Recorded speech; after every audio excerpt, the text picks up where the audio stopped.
Hello friends, welcome to my channel Sushant Chesswise. Today we are going to look at the next topic, that is position solving for improvement. In this chapter the basic objective is to develop the skill of finding moves and try to imagine the positions in our mind. So that prepares us or enables us to make combinations during our game. Foresee things basically before they actually happen. So this is white to play position. We see that the black king is in serious trouble. Having an extra piece for black is not a big concern for white. The only point is how to finish off the game and mate the black king. So here what we can see, the queen and rook both are very active. This rook is not in the play right now, and the black queen we can say is providing some defense on the fourth rank. It's covering the f4 and h4 squares, also the f2 square. But white is able to sidestep things easily, so we will get down to the finding of moves instantly. So white wants to force things here. So he has got one rook f3 check, which is almost the only check, but there are some other options. Like there is queen c7 check, to which king moves to h4, then rook h6 will mate.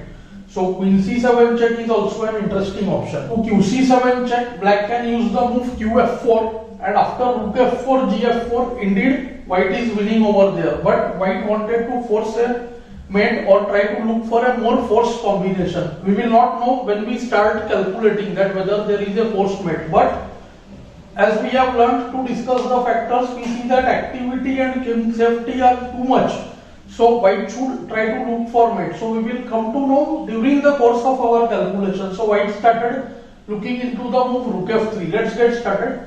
So rook f3 check, king has only one place, h4. Now if we look at checks, so only g3 and rook f4 and queen f4. So out of which rook f4 is going for free, queen f4 is going for free. So comes g3 check, king has no place other than h3. King h5 is not possible, king g4 is not possible, king g3 is supported by the rook.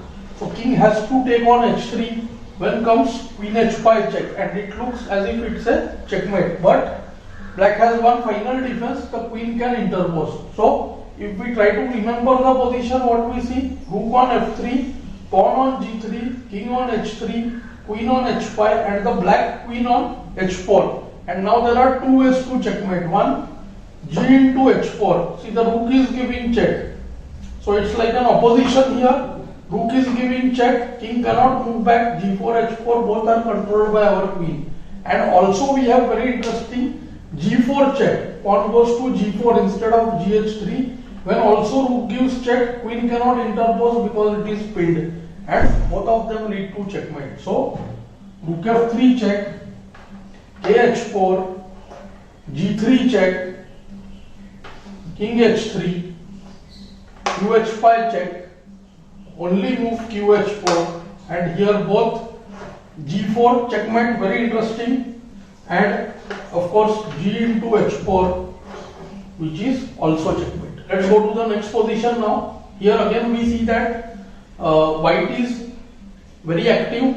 Materially he is exchanged down right now, bishop for rook. So queen for queen, rook for rook, knight for knight, and bishop for rook.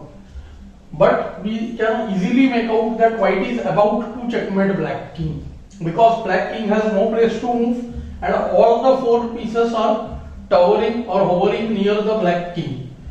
We can also see that apart from the knight, none of the pieces contribute to any defense towards the black king. So finding a mate shouldn't be a big problem here, but the combination which happens from here is very interesting one. So that is why I have chosen this position. So king has no place to move. So the obvious things which come to mind are the sacrifice checks. It could be now or on the upcoming moves.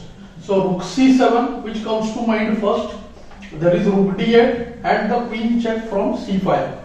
See, all the three are there, c5, c4, c3. Generally we try to go closer to the king because that will allow lesser possibilities. One disadvantage of queen c5 could be there is pin on the fifth rank later on, the knight may not be able to move. But let's see, and let's go into the moves now. So after rook c7, king c7, we see that QD7 is not possible. Knight takes the queen. So rook C7, king C7, knight, queen C5 check. But then the knight comes to C6, and we see that bishop C6 is very slow because black will start giving check by QC1. So the only trouble is the black queen is somewhat active, and black is also intending to give some checks. So white doesn't want to waste any time. So white goes for the next candidate QC5, stronger than rook D8. Okay, so QC5 forcing the only move knight C6. To rook D8 there are three choices. So KC7, QD8, rook D8. After QD8 I think the attack will be halted instantly, even rook D8 works. So QC5 check, knight C6, and here now white has to look for forced things. To note that the bishop and the king, they are on the same color. So the move that comes to white's mind is the move queen C6 check, forcing the deflection of the pawn. I have told you before also that any three pieces are capable of checkmating the lone king. So here the mate will be done by bishop, rook and the knight. So after QC5, knight C6, QC6 check, most forced, B into C6. If king goes to B8, QB7 and QC7 both mate. So after BC6, bishop A6 check, king has to go to B8, rook is supported by the knight, and then knight goes to C6, and we get a very nice mating pattern at the end. So QC5 check, knight C6, queen takes C6 check, B takes C6, bishop A6 check, king B8 and knight C6 mate. Do note that these are all game positions, and in actual game white was able to execute and get to do this checkmate. Let's look at the next position here. Very nice mating pattern is there. We can see that material is white is superior, bishop and knight for rook, and plus he only has the pawn. So there is rook and pawn are needed for bishop and knight. The fact that black might be counting on was the past a pawn which he has got. They are away from the white pieces. But again we see here the black king has very less space. It has got only place on f8 where it is safe. See f8 and g8 squares. g8 can be controlled very easily. So white has few candidate moves. Let's get down to that. Queen h7 check, the nearest check, and there is queen h8 check. Do note that the queen on a1 is providing some control on the g7 and h8 squares from a1. So queen is a partial defender we can say, and even the rook controls the f7 square. So after qh7, king f8, qh8 allows queen takes h8, queen f7 not possible because of the rook taking on f7, and we see that if we play qh6 check after king f8, then the king manages to escape from either e8 or it can simply go to g8. Cross for another move. He wants to use the mating pattern with bishop and queen. So queen h6 check, forcing the king to g8. And then what we notice that this rook is controlling the h7 square, and the rook is also stopping the check on e6. So the rook on e7 is overloaded. So after qh6 check, kg8, black has three checks: queen h7, knight f6, be6. We see that qh7, then rook h7 can be taken. Knight f6, then queen can take, and after b6 also it looks as if the rook can take, but then when the rook takes c6, h7 square is uncontrolled and mating 2 follows quickly. So qh6 check, kg8, b6 check, re6, qh7 check, forcing king f8, and when qf7 is checkmate. Let's play the moves and see. qh6 check, kg8, b6 check, good move. This is a mating pattern with bishop and queen. So rook has to take on e6, qh7 check, king f8 and qf7 mate. The only defense what black was able to provide was along the diagonal. Let's look at the next position here.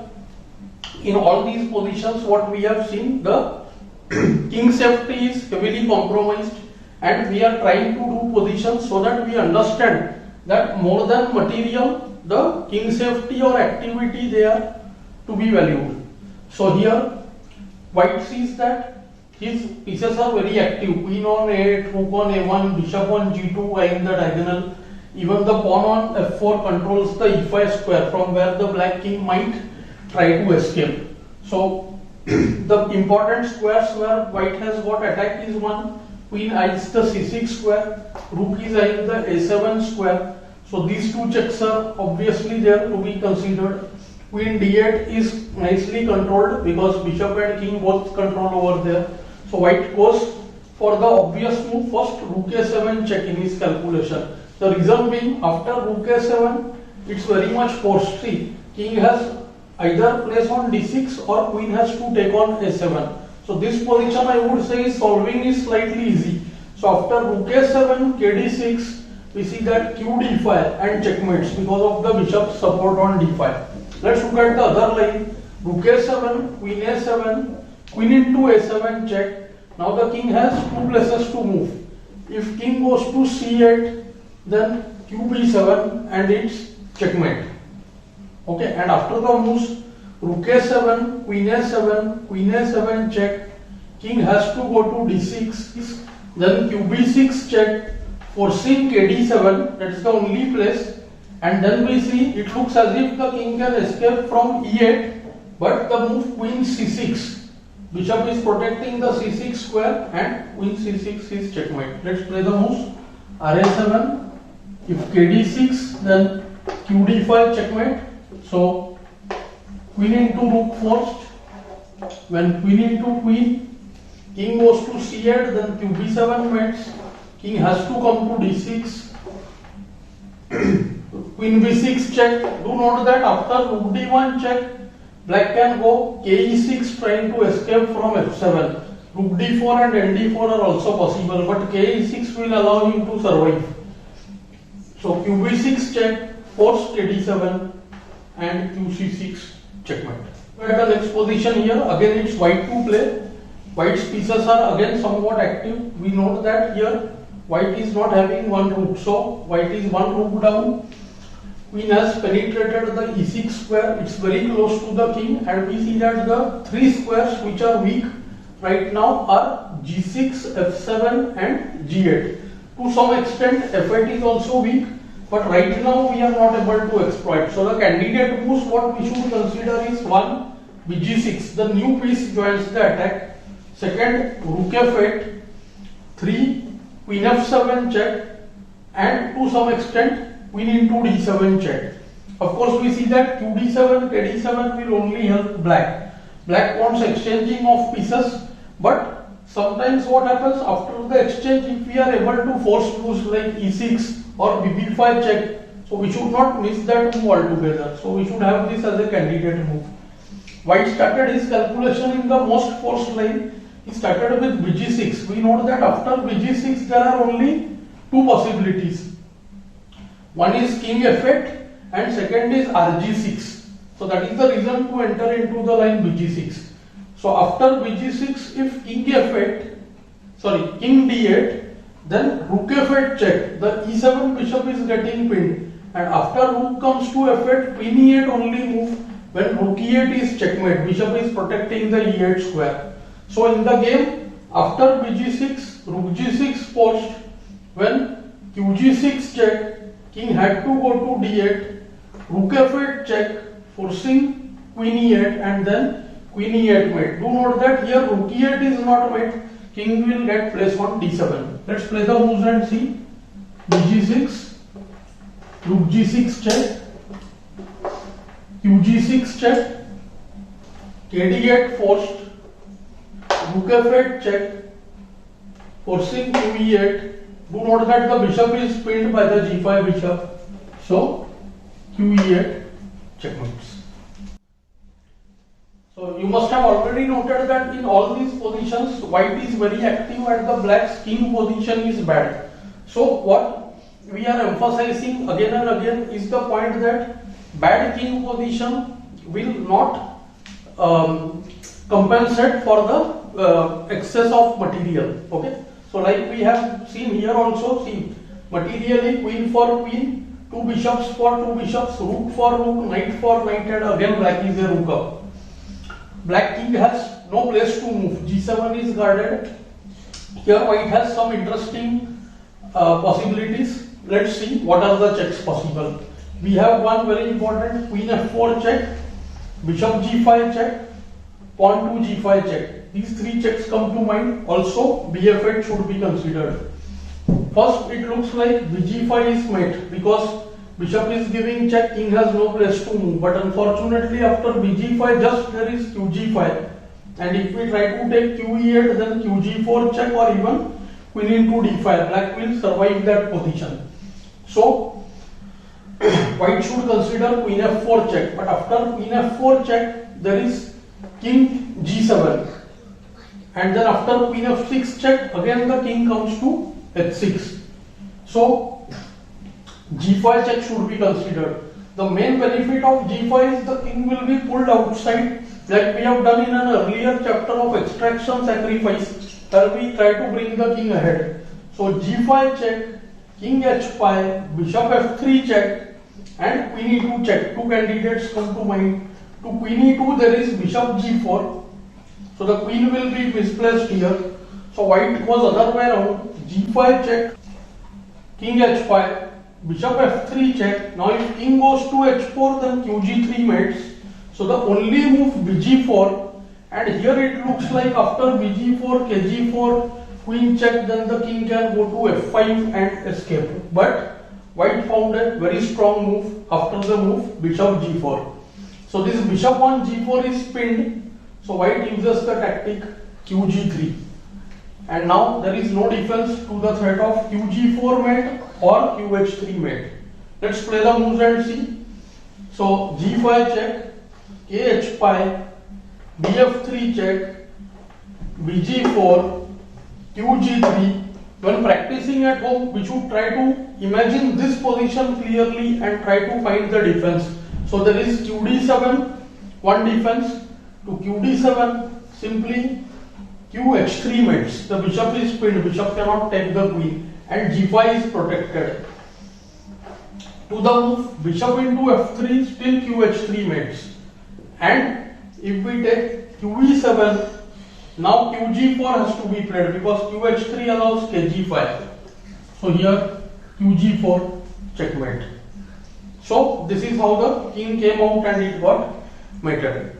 So this is all about the positions we are trying to do. We are trying to find the candidate moves and we are trying to develop our imagination. I hope you are enjoying these lessons. Do like, share and subscribe the channel. Thanks for your time.